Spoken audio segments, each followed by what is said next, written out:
Hey y'all, what's up? It's your girl Mecca back in here with another video. I hope you guys are having a dope start to your week. I am on vacation, but okay, before y'all be like, girl, what did you do? I needed to film this video. I have been sitting on this video for the last week. This is my downtime, and honestly, I love doing YouTube, so this is not work for me. So we're gonna do this video while my boyfriend is out the room and he can't tell me to stop working. We're gonna do it. Quick intro so we can get into this video. Thank you so much for all the views, the likes, the comments, the shares, the subscriptions. I appreciate you guys so much. I know a lot of you came over from Twitter, from Instagram. I love you guys. Thank y'all for all the support. It means so much to me. Like, it means more than y'all will ever know to me. So thank y'all so much for effing with your girl, okay? So we're gonna get into this video real quick, all right? So, you guys... takes a sip of juice. You guys, I kind of had a change of heart. Just a little bit, not too much. But I kind of had a change of heart. I've been sitting on doing the second part of this book review for, like I said, like about a week now. And I started to think as I was writing my notes for this video, which I left at home on my desk, and I'm like 8 hours away. But anyway, we're going off the top of the dome. I had a kind of a change of heart after I had a chance to kind of process the book, after I had a chance to sit on it, after I had a chance to look at other reviews of the book, none of which were positive, may I add. I think this may be the only semi-positive one. I know a couple of you guys in the comments on my last video was like, you like the book. I think it was like 2 of y'all, but all of the reviews that I've seen on this book have been negative, so but I had time to sit and I had time to think. And if you aren't coming over from Twitter and Instagram and you randomly ran across my channel and searching for this book review, I am a hoodoo practitioner, and I started to think of this book from a spiritual standpoint, which we're going to get deeper and we're going to dig deeper into it in later videos. But I just wanted to introduce this thought. A lot of people were like, what is Souljah doing writing a book, shoving God down our throats? And if we want to learn about spirituality, this was not the book for it. This is Winter's story, which I completely understand because we got used to a certain type of format that Souljah wrote on. And I feel like if you haven't read the book, first off, let me say, if you don't want this book to be spoiled for you, which is not really much to spoil, but if you don't want to be, have this book spoiled for you, go ahead and click off because there will be spoilers. But for the people who read The Coldest Winter Ever, I feel as though we got used to a certain, like I said, format. I feel like all of us were anticipating this book and we had set our expectations up so high that when this book came out and it wasn't what we were expecting, we were like, yo, this book is garbage. And so even me, I had to sit back and be like, okay, lower your expectations a little bit. Now that you've read the book, like really start to kind of process what the message in this book was, because I went back and I watched a lot, rewatched a lot of Souljah's interviews where she was talking about The Coldest Winter Ever, when she was talking about Midnight's books, which I only read the first Midnight book, couldn't do it. What was the other one? A Deeper Love Inside. And sorry if my camera's shaking, I'm leaning on this table, y'all, my bad. But one thing that Souljah stressed when she was talking about The Coldest Winter Ever and A Deeper Love Inside was that, well, not so much A Deeper Love Inside. We're going to stick with The Coldest Winter Ever. The Coldest Winter Ever was a cautionary tale. And I feel like the book was very familiar to a lot of us because we all know a winter. We all know a girl who is stubborn, stuck up, talented as hell, but just dumb as all get out, right? Like, there's just no...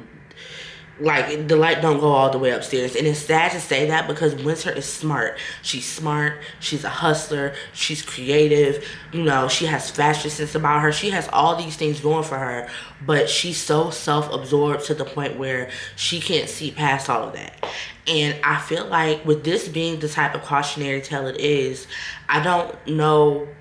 like, part of me doesn't understand why so many people... well, let me not say I don't understand, because we all want to see a character like Winter overcome, and we want to see her do better. And I feel like that's what a lot of people were wanting. They were like, okay, she just did a 15-year bid. There is no way in hell that this girl is going to get out of jail, or prison rather, after 15 years and still be the same person. But the reality of that is, guys, it happens.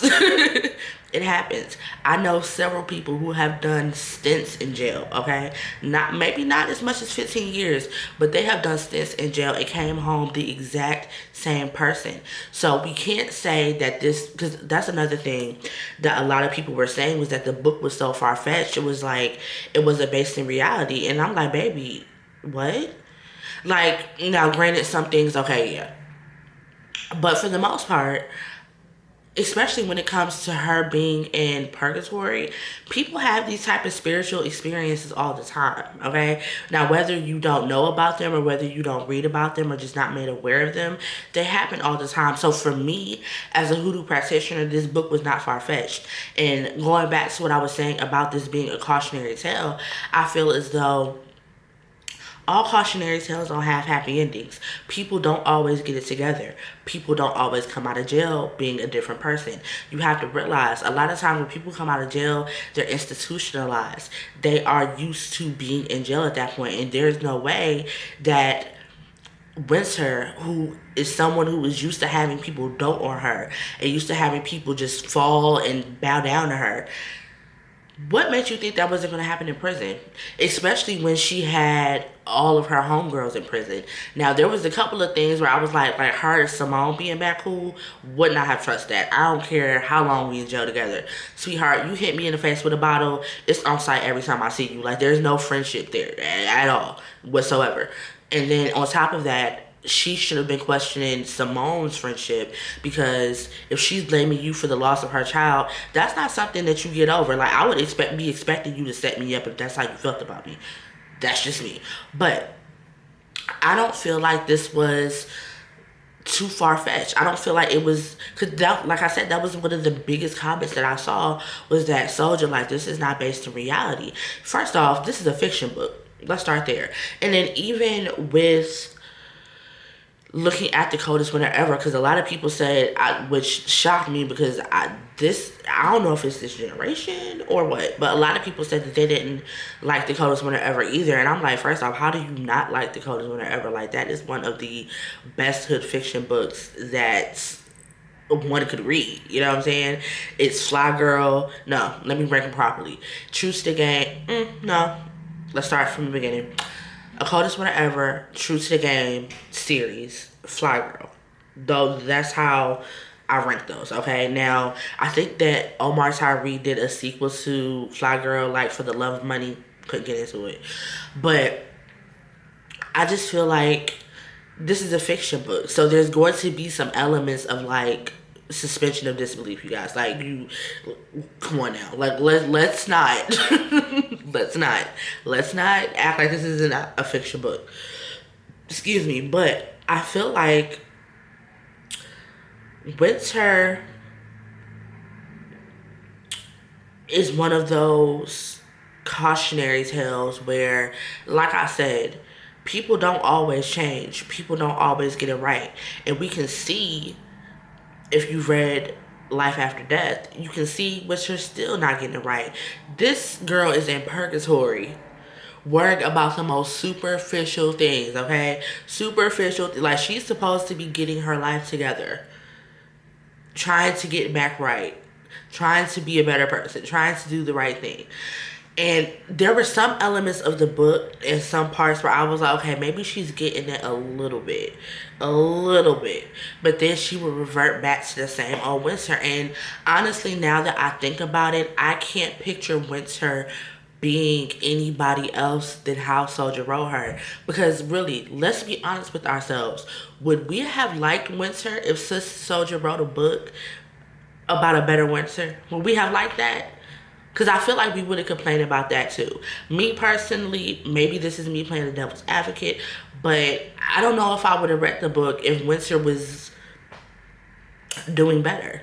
Like, I don't know if I would have liked the book if Winter was being a nice person, because that's just not who Winter is. For me, that would not have been believable, because I've been so invested in Winter as she is. Now, does that mean that I don't want to see her do better? Absolutely not, because I feel like Winter could have did some really dope stuff. But at the same time, that's one thing that I didn't do. I didn't go into this book wanting Winter to be better. I wanted to hear, if anything, I wanted to hear more about her time in prison. I wanted to hear more about, like, in depth what happened with her twin sisters and how they ended up with Midnight. I wanted to hear more about her dad's prison sentence and whether or not they were keeping in contact. Those are things that I wanted to hear about. Honestly, I don't care to hear too much about Midnight. Like, because to me, Midnight is just an infatuation for her. Like, that's never going to be. So, like, I'm not too much invested in Midnight's character. But those are the things that I would have wanted to read more about. Now, like I said at the beginning of the video, I started to look at this through my spiritual eyes, and I feel honestly that a lot of us, whether we want to realize it or not, are in the purgatory of our own daily. I just feel like Winter, she was in a coma, so, you know, that was her purgatory. She was seeing all of that. But as a spiritualist, and I think that's another reason why I took a different take on it after I read it, because a lot of people were like, oh, this is unrealistic. Baby. When you work in the ether, when you work in the spiritual realm, there's not much that's, what is the word I'm looking for?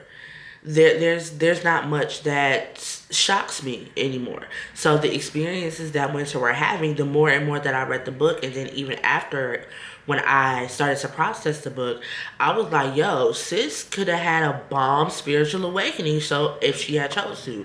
But we all know Winter wasn't going for none of that. Winter was going to try to get, for the love of all that is good and holy, she was sexing the devil and his son. Like, if that tells you anything about Winter. But I feel like, had she allotted the opportunity, I feel like Winter could have had a really dope spiritual experience after she came out of her coma. I feel like if she would have took that and really applied pressure with it, yo, she could have came back Earthside a whole different person on some whole other shit. Not even being good Winter or being reformed Winter, but just with the knowledge of what she just went through and what she experienced, Winter could have came back a totally different person. But I feel like she chose not to. But I do, how can I put it? I saw a little bit of Winter in every character in this book. From the devil, from his son, from the people that she met in the little, what is it called? Coven. I think that's what it's called. I feel like there were aspects of Winter in all of these people. I feel like I feel like a lot of things that Winter did were being mirrored back to Winter. And I feel like, honestly, outside of her just being Winter, and that's who she is, I feel like that's why a lot of this book, Winter was on the defense about a lot of things, especially when it came to her talking to her children. I think that's why she was not open to hearing, because her hearing would have had meaning in the way of, like, her having to really admit to herself all of the treacherous things that Winter has done in her life, and Winter was just not here for that. I don't think she was ready, and that's another thing that I really noticed throughout the book, where her daughter was kind of like, mom, like, she didn't call her mom, but, you know, like, you know, come on, like, just do better, you know, just accept God, and, you know, all these other different things, and, like, she just wasn't ready. And that's one thing about being a spiritualist that I always remember. You have to meet people where they are, and not everybody's going to be ready on the time frame that you're ready, right? When Winter, I can't even say she was ready, because she never really got it together, like, because when the floors opened up, I just knew she was going to hell. But, like, So I can't even say that she was really ready. But again, that goes back to what I said. There's not always a happy ending. Someone's not always going to get it together, and we see a lot of that in the spiritual community. People don't always get it together. People are not always going to be on the same path or on the same journey as you. You may have similar experiences. You may have things in common with someone, but you cannot force someone to see things the way that you see them or the way that you want them to see it. The way that you want them. Yeah, the way that you want them to see it. And that in itself just changed my mind about the book. Like I said earlier, Winter, like I can't sit here and say that I would have enjoyed the book if Winter was good Winter. If Winter was reformed Winter. I don't know if I would have enjoyed it. But this book was a lot, and we're going to continue to unpack this book. So I just want to come in here and share that and kind of give you guys a different take, because again, one of the biggest and most frequent comments that I read was that this book was far-fetched. And baby, when you work in the spiritual realm, this isn't too far-fetched from what we deal with on a daily basis. It may not be, something as drastic as being in a coma, but when we go to sleep, even sometimes when we awake, hell, we deal with things like that all the time. Just may not be to that much of a degree as Winter experienced, but we go through that all the time. And the biggest lesson out of this is you have to face yourself, and that is just something Winter refuses to do. Another thing, quick before I go, because when I go too long with this camera, it splits the video in half, and I don't want to do that. But another thing, which I'll probably cover in the next video, is Winter's relationship with her dad. As an older reader now, when I first read that book, I was like 12, 13. I'm 31 now, and now looking at the relationship with her dad, it's almost kind of disturbing to me. Like, I get being loyal to your dad, I get admiring your dad, but at the same time, when it comes to Winter, I feel like her dad had a lot to do with why Winter turned out the way that she did. Like, a lot. But